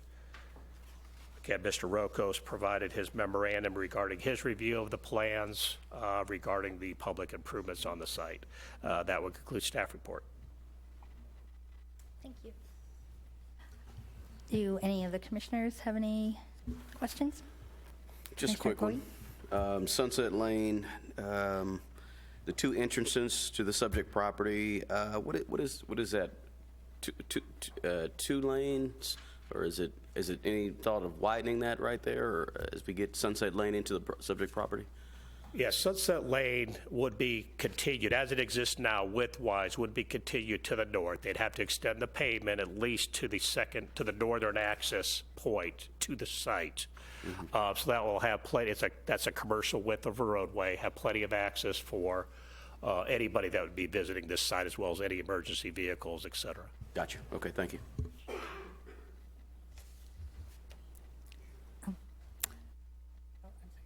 Commissioner Wiggins? Thank you. Couple of quick questions regarding the detention basins in the pond. So, the current farm pond, that'll be a continuous water, like it'll always have water. It's not just a detention basin, it's a true pond. But the southeast side are detention basins, so that when, right now it would be just wild vegetation, just kind of naturally reclaimed. Or are we talking like just a big old rock pit? The detention pond where the lake currently, or the pond currently sat, or formerly sat, will end up being a detention pond, which will actually go into the ground. It'll be dry detention. So it will be landscaped, and there'll be plantings inside of it. So it won't be like a rock hole like you're thinking about. This will actually be a landscaped dry detention pond. Or basin, you call it. So all three of them that are shown on here will be dry? They'll be dry. And so The other two, to the east side of the building, is kind of like a waterfall effect. So the first one will collect, it'll actually go down into it. It'll hold the water, allow for water quality to happen. The water will then spill away into the second one, which will then again have water quality. And then it will spill away into the creek, into the wetland area, which is existing now. It'll help detain it to have the same flow as originally occurred out there. Okay, thank you. So, because originally, year plus ago, the pond was going to stay as a pond, as more of a water feature, but now it's just a detention pond. Correct. It'll be a dry detention. And then you guys mentioned the wetlands, and you kind of talked about it, and I'm looking at some of the stuff that we have on our, what's happening in my neighborhood plans here. So, so you were talking about type A screening goes up to 200 feet on that southeast line. Does it stop at 200 feet? Because looking at some of this, the squiggly lines and all this and that and the other, is that all part of the wetland that has to be untouched? Or why does the type A screening stop at 200 feet as opposed to running the entire length of that eastern property line? They would not be able to disturb the wetland area. So if they had to do plantings, they would not be able to do it within the wetlands area. It would have to be further to the west, up the hill, closer to the building. I think with existing vegetation, it's a little unclear if there will be a type A screen the entire length of the east property line. That will have to be determined as staff inspects the property through construction. So if they leave enough existing vegetation so the screening's there, then that's fine. Of course, they can leave the existing trees within the wetland area. Okay, but that's partially why it stops at 200 feet of new screening, is because of the existing vegetation / the wetlands. That's our understanding, yes. Okay. And then lastly, sorry, you said parking is adequate. How many spaces were there? It exceeds it. I believe there's 255 spaces that they're providing. Okay. I guess my only question was, and just trying to go off of the architectural plans of the interiors, looking at all the office spaces, and then trying to recall from our previous meetings of 200 or 300. Do we have an updated estimated employee count? Because I'm thinking, I apologize if I'm recalling incorrectly, but I was thinking 250 or 300 employees, and then when you have patients for all these employees, we're talking 400 people, but we have a 250 spot parking lot. So I just didn't know if that employee number, yes, of the applicant, or staff, either one who could answer estimated employee numbers, because obviously we have patient parking. We have Sure. Our estimated employee numbers have not changed, again, because the space that we eliminated was event center space. Right, I'm sorry. I don't recall what that number was. I apologize. It was, we're looking at 170 employees.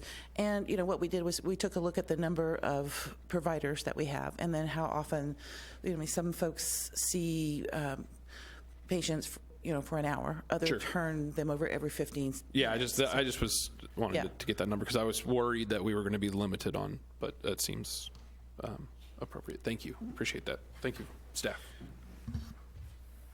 Were there any, in terms of safety, any concerns, Mayor, in terms of safety that may be here at this facility?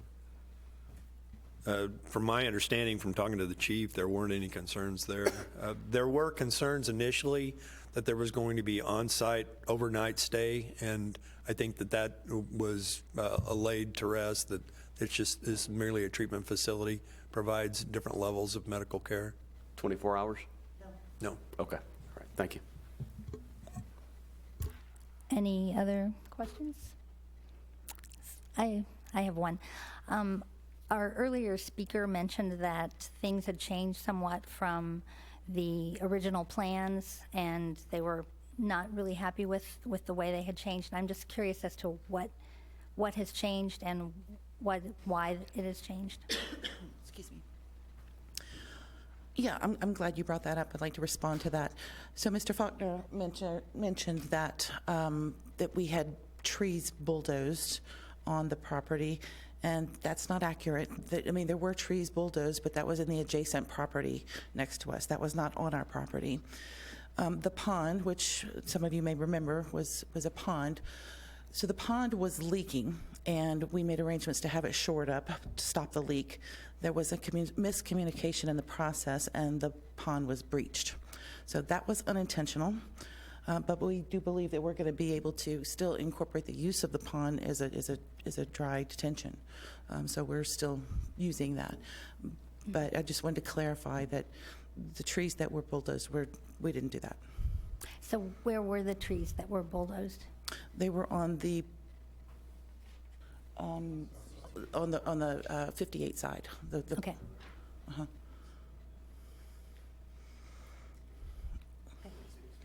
Yes. That frontage property that sold before ours. Okay, thank you. Oh, Mr. Carteret? If I may, from the site inspections that were done prior to the commission meeting, believe there were trees taken down in order to when the dam was breached. I think those were the trees that Mr. Faulkner was talking about in his presentation. That's what we identified on the site. The bulk of all the tree clearing, though, was this property to the south. We better make that clarification. You mean resident Faulkner? Yes, Not that was my Commissioner error, yes. Okay. Okay, is there any further discussion? Does anyone want to make a motion? I'll make a motion to accept the staff proposed finding of facts and approve case number 19023 Compass Health Site Plan, subject to the 19 conditions outlined by city staff. Second. Okay, motion made by Commissioner Urquilla to accept the staff recommendation, and second by Commissioner Bowie. Any further discussion? Are we ready to vote? Okay. All those in favor of accepting the staff recommendation and approving case 19023 Compass Health Site Plan, subject to the following conditions outlined by the Planning Department, raise your hand. Okay, thank you. Any opposed? Okay. Thank you. The recommendation passes.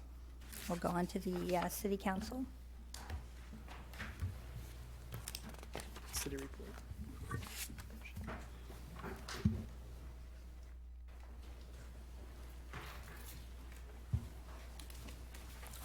Welcome back. Thank you, Vice Chair Pfizer.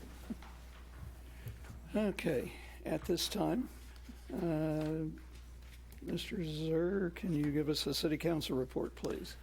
Thank you, Chairman. I'd be happy to do so. I have a report from the last two separate City Council meetings, the first one occurring on November 25th, 2019.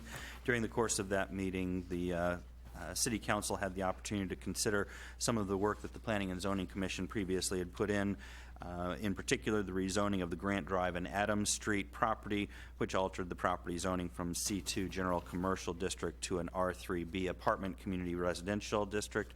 This was 3.8 acres of ground that was presented by Zimmerman Properties. Planning and Zoning Commission had the opportunity to review the application on October 15th, 2019, and approved it by a vote of 7-0 at that time. It had consideration by the City Council at the October 28th meeting and was approved unanimously at that time, and finally approved by the City Council on the November 25th meeting. So that has now completed its process for the rezoning. At that same meeting on November 25th, there were also considerations for the Sixth Amendment to the Creekmore Memorandum of Understanding. That was a public hearing that was held at that time. You may all recall that this was an elimination of the two-family residential phase and allowed for a new single-family residential portion to be incorporated into it. This was presented and considered by the Planning and Zoning Commission on November 19th and was approved by a vote of 8-0. The next item that was considered by the City Council at the November 25th meeting was the reclassification of zoning. This was the Van Trust real estate application, changing the property located on North Cass Parkway east of Interstate 49 from a business park designation to a planned unit development designation. Previously considered by the Planning and Zoning Commission on October 16, 2018, was considered and approved at, that's not right. It was continued. Was taken up and considered at the, I'm sorry, I apologize. I don't believe we did take that up. My apologies. The Van Trust. Van Trust rezoning? We took it up and application? it was- Got yeah. that one. Okay, very good. over. We've held off on another. Very good. My apologies. So that was taken up and considered during the course of the City Council meeting. Next item was the Edgewater at Creekmore 7th plat, also considered by the Planning and Zoning Commission on November 19th, 2019, and then voted upon and initially considered by the City Council at the November 25th meeting. With regard to the December 9th meeting, their final approval for the Edgewater at Creekmore 7th plat was taken into consideration and approved, and then the recodification of the Raymore Municipal Code of Ordinances was also taken into consideration, also approved. And then the Westgate final plat, which was considered by you all on December 3rd, 2019, and voted upon, was also approved. Finally, I would simply report that it would appear, at least preliminary, the City Council has approved the City Attorney contract, so hopefully I will be able to continue to work with this Planning and Zoning Commission in the future. That concludes City Council report. Anything to add, Mayor Turnbow? Yeah, we just haven't had the second reading on it yet, so. Thank you. Yeah. All right, that takes us along to staff report. Mr. Cataret. Thank you, sir. 3 items on the staff report. Had a full agenda tonight. Haven't had 4 cases on an agenda in a long time, so that was exciting. Well, that took away all of our business, so we don't have any cases for January 7th, so would recommend that the commission cancel your January 7th meeting, and for now, we'll leave the January 21st meeting open, although we don't have any cases currently filed. Second, happy to report that, well, this may be my last meeting in front of the commission because we have hired a city planner. I say that I'll probably be with her. I won't just throw her into the wolves for the first meeting. She's here. But a very experienced planner. Her name's Katie Jardot. She will start with us on January 6th. She is a resident of the area, grew up in the area, went to K-State undergraduate, Nebraska for graduate degree, has about 3.5 years experience and comes to us from Overland Park, Kansas. So very happy to have her on board. I think she'll be able to step in quickly and that you'll be able to get rid of me and not have to deal with my staff reports anymore. The last item, haven't talked about this at a few meetings, but the planning conference, which is scheduled for April 25th through the 28th of 2020 in Houston this year. Again, we do budget for 1 commissioner to travel to the conference. I know Commissioner Pfizer's gone. Might be it at the moment. I think, did Commissioner Armstrong go on her own volition last? Commissioner Armstrong, yeah. I don't know if she Or went. didn't go? She Okay. did. Right, I think that's right. Okay, thank you. But I do, the registration period and the hotel reservation period is open. We do need to have that commitment done pretty quickly. And I don't know if in the previous meetings, if there was discussion of amongst the commissioners, if somebody did want to attend that. Right, tell us again the dates, April. So it's from a Saturday, it starts on Saturday morning, April 25th, goes through Tuesday at noon on the 28th. Get in Houston. With the budget in place, city, does pay for all those expenses associated with that. And I know each year, as long as I've been here, we've had a commissioner go. So we're pleased that the council continues to fund that, and I think it's a good opportunity for one of the commissioners to attend. So I want to encourage, if there is someone interested, to let us know as soon as possible so we get that process started. Right, and I think since we're likely canceling the January 7th meeting, if any members of the commission are interested in that, check your calendars and let Mr. Cataret know by email or phone. Don't wait necessarily for the second, for the later January meeting. Okay? Thank you, Thank Mr. Cataret. That concludes my comments. Mr. Rokos.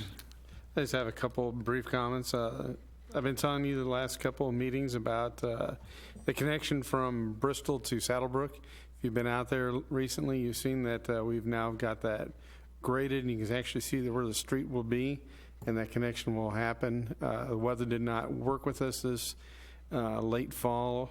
I guess you'd call it early winter now, but it's technically not winter yet.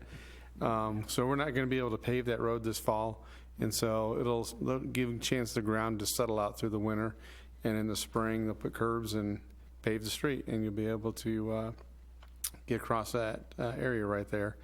The other development that we had working is Prairie View at the Good Ranch, and they have stopped work for the winter also, but they've got all the underground done, so in the spring they'll be able to go out there and grade and put the streets in, and the first phase of that subdivision will be complete. I'm happy to answer any questions you might have. Great. Any questions for Mr. Rokos? All right. At this time, I'll open the floor for public comment. This is one more opportunity. If anyone from the public here tonight would like to say pretty much anything to the commission, feel free to come forward to the podium, and as always, we'd like for you to give us your name and address for the record. And, okay. Seeing none, we'll move on to commission member comment. And I never remember from one meeting to the next where I start, so no, we'll go for the middle tonight. Secretary Peterman. I don't really have anything. Thanks, staff, for all the hard work you guys do. Have a Merry Christmas. Thank you. Commissioner Ackland. I as well want to thank the staff for all your hard work. I learned a lot by listening to you guys. I appreciate that. I also want to thank the as the new kid on the block at least for right now. I'd like to just thank the rest of the commissioners. Mayor, I'd like to thank you as well for making this transition so smooth for me. So I appreciate all of you. Again, I want to wish you a Merry Christmas and a Happy New Year as well. Thank you. Let's see, Commissioner Bowie. No particular comment other than what everybody else said. Thank you, and happy to see you hired somebody, a fellow K-Stater. I'm a K-State grad myself, so that's always good to see. So thank you. Merry Christmas. Happy New Year. Yeah, thank you. Commissioner Urquia. Yeah, just kind of echoing my fellow commissioners' comments. Always appreciate everything the staff does and your commitment to the city and its growth. I'm excited to meet our new planner.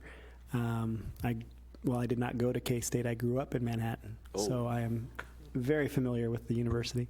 And while she went to Nebraska, nobody's perfect, and that's okay. But I hope everyone has a wonderful holiday and a Happy New Year. Yep, thank you. Commissioner Wiggins. Dittos. Thanks, everybody. Merry Christmas, Happy New Year to everyone. Vice Chair Pfizer. Well, I too am a K-Stater, so go Wildcats. I'd also like to say anybody who wants to go to the Planning and Zoning Convention, it's really a great thing. I've been twice, and I really recommend it. It's fun, and you learn a lot and meet a lot of people, and it's just a great opportunity that our city provides this for us. Sometimes I'll talk to people and say, "Oh yeah, we were sent here by the city," and they're like, "They sent you here?" It's like, "Yeah," and so it's a great thing. So if anybody's interested, I'd say, let Jim know. And other than that, just happy holidays, everybody, and be safe. Thank you. Mayor Turnbow. The only thing I would have is to thank the commission for their due diligence. I think sitting up here and watching everybody's input on all the items that were on the agenda tonight was very meaningful and educational, and I appreciate everybody's hard work that they put into this, their due diligence prior to the meeting tonight and looking into things, come up with some great questions, and bringing out some good points, and I really do appreciate that from a voluntary perspective. I know you guys don't have to do this job. I appreciate you and the job that you do though. And really, that's all I have tonight, too. And I want to wish everybody a Merry Christmas and a Happy New Year. All right. Thank you, Mayor Turnbow. I will agree. Happy holidays to all. I'm looking forward to the snow melting. This brings back memories of falling on the ice in February and tearing up rotator cuff and bicep. So I'm not particularly thrilled with the weather right now, but since that's beyond our control, thank you to staff, Mr. Carteret. We have certainly enjoyed your support, and we will look forward to your continuing support as we welcome a new city planner. I'm sure that takes a little bit of a load off of your shoulders, but then again, it'll probably add some new challenges for you, breaking her in and getting her acquainted with Raymore. At least we're not peculiar. Sorry, that was bad. Mr. Zur, thank you for your support, and Mr. Rokos, we could not do this job as a commission without support of city staff. And I don't think I have anything else to add this evening, so unless anyone else does, I would entertain a motion to adjourn tonight's meeting. So moved. That was Commissioner Kia, I think. I'll second. And a second by Commissioner Peterman. All those in favor, raise a hand, please. And I count 8, so we are unanimous. Tonight's meeting is adjourned. Thank you all.